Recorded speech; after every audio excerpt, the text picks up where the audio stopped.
It's 2 a.m., and you're still lying here, tossing and turning with racing thoughts. While the whole world has fallen asleep, your mind is still spinning. Tomorrow's work, today's conversations, things that might not go as planned, making you worry, decisions you need to make. You've tried everything, relaxing music, deep breathing, even counting sheep. But the anxieties keep coming like ocean waves, one thought leading to another. And you lie there, feeling exhausted but unable to sleep. If this sounds familiar, I want you to know that you're not alone. And more importantly, I want to share with you what I've learned about creating peace for an anxious mind. Not from textbooks, but from my own sleepless nights and how I found ways to tend to my mind's garden. I used to think I was weak for not being able to control my worries. But research shows that our brains are actually designed to focus on potential threats. That's how our ancestors survived. However, in today's modern world, this mechanism can make us prone to stress and become a burden. Our brains constantly scan for threats, problems that need solving, pressures we experience, even when we're trying to rest. I used to think I had to turn off those thoughts. But then I realized this is like trying to stop flowing water with your bare hands. Instead, we need to learn how to guide that flow. When I started observing my mind like I observe a garden, I noticed there are two types of thoughts. Thoughts that help me solve real problems, and thoughts that just go in circles without leading to any solutions. Just like in a garden, there are useful plants and there are weeds. Interestingly, research shows that most of our worries, about 85%, never actually happen. And in the remaining 15%, we usually handle things better than we imagine. But an anxious mind doesn't care about statistics.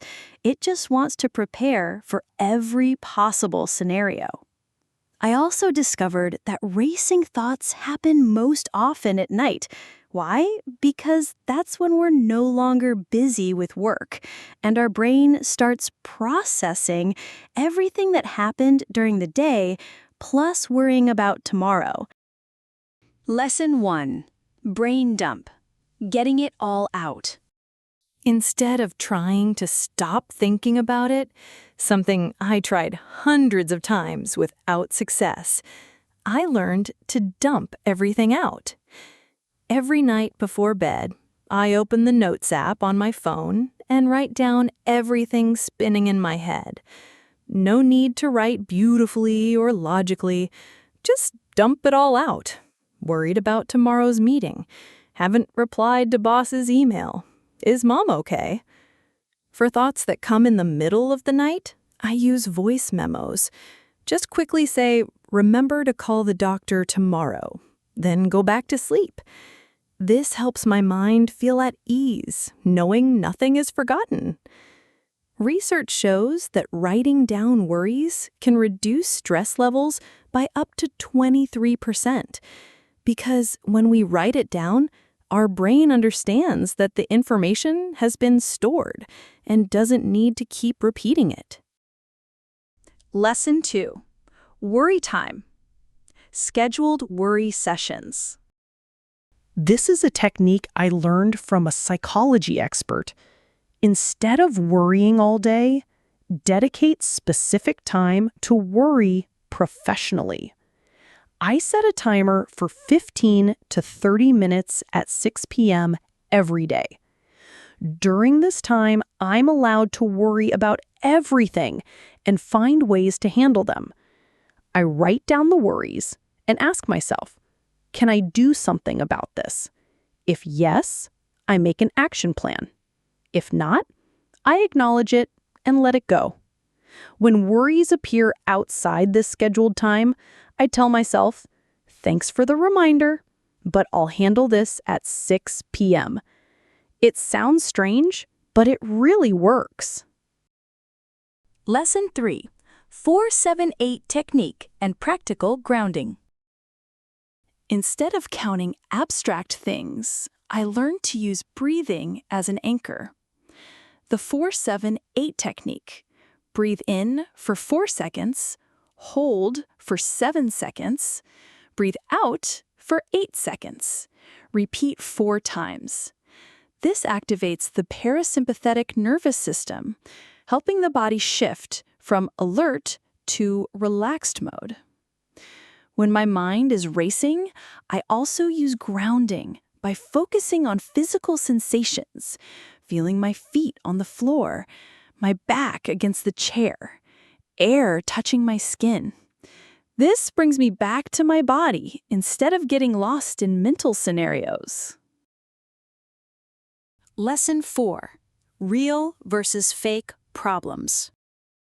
I learned to ask myself, is this a problem I can solve right now?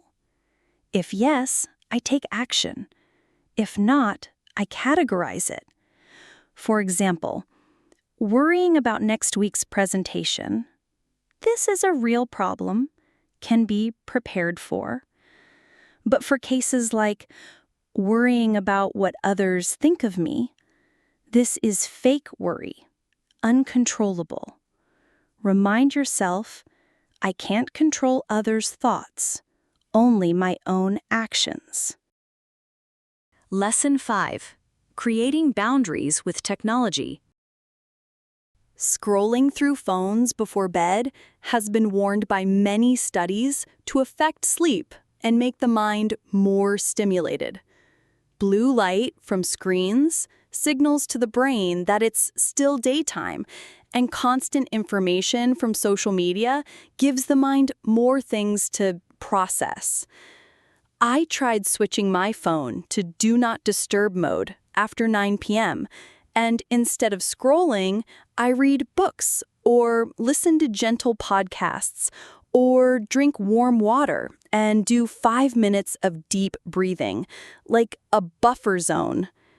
This helps the brain understand it's time to relax and prepare for sleep. The result is that after 2 weeks of application, I found my mind noticeably calmer in the evenings, easier to fall asleep, and less bothered by negative, wandering thoughts before bed.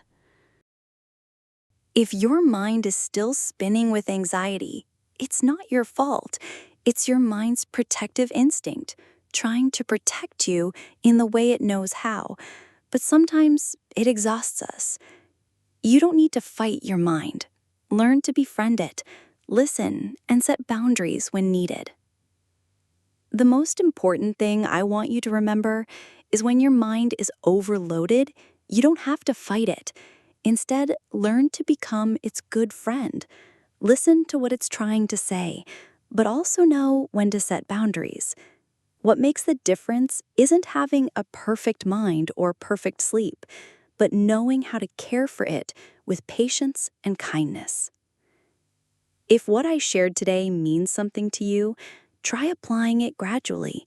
Start with just one technique, maybe brain dumping before bed, or 15 minutes of worry time each day. And remember, caring for your mind is like caring for a garden. It takes time, patience, and love. Thank you for spending time with Mind Garden today. Be gentle with yourself, and remember, even the most difficult nights will pass, and dawn always comes after darkness. Wishing you peaceful sleep and tranquility in your mind.